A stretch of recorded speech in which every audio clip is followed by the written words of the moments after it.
Mám rád chleba, dávám si ho k snídani. Zeleniny netřeba, když nám za chvíli jednání. Ej, Vrčím autem do práce ve svým novým Lambu. Nevnímám žádné značky, chci mít doma pandu. A to jsme zajebali. otevřu dveře do kanclusu, dám si černou roušku, hodím si nohy na stůl, pozdravím svých pět papoušků. Po práci drandím domů, přikousnu kus chleba, nevadí, že řídím, může za to Pepa.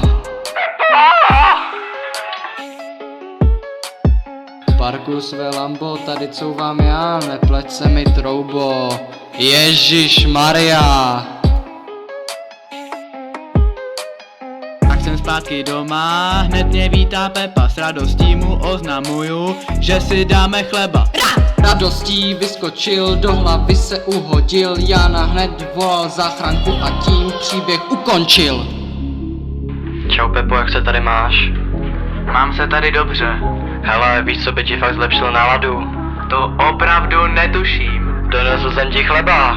Chleba? Díky!